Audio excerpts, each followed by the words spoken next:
Hey all, good morning. I've had a question rolling around in my mind for the last months, maybe even almost a year. And I want to ask it of you today. And it's simply this question: who do you imitate? There's a very famous saying that said, imitation is the most sincere form of flattery. And it's based on the idea that we copy or we imitate the things that we want to see in ourselves. And in doing so, we flatter the person that we copy.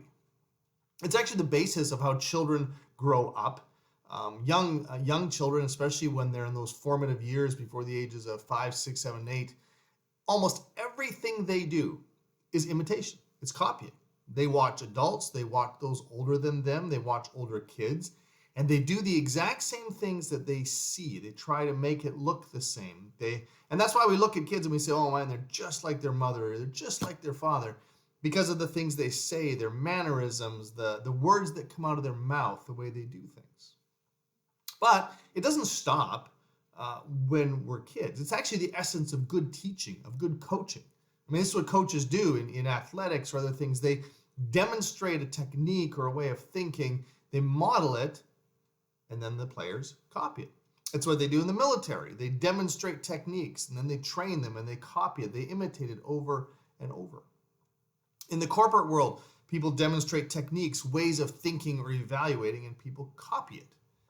This also is how people come up with their identity. A lot of teenagers will find pop stars or social media sensations or movie stars, and they try to copy or imitate a certain look or a certain way of acting. Maybe there's a group of people that they admire or want to be like, and so they copy and emulate what that looks like. Well, for the follower of Jesus, Jesus is the one we are supposed to be imitating. It was actually the heart of Jesus' entire ministry. He told the disciples that he invited to follow him. And what they really did for 3 years was watch what he did and then copy him. They imitated him. They saw him do things, and then he said, all right, now it's your turn, you do it. And they would imitate, and they would copy, and they would follow. 2,000 years later, as followers of Jesus, it's really what we are invited and called to do as well, which is imitate the one that we call Savior.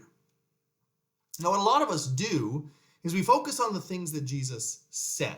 If you read through the Gospels of Matthew, Mark, Luke, and John, the words of Jesus, if you have a certain kind of Bible, are highlighted in red. They're called the red letters, red letter Bibles, which is simply something that started in the early 1900s when an editor wanted to highlight the words of Jesus in red so they had a special significance or focus.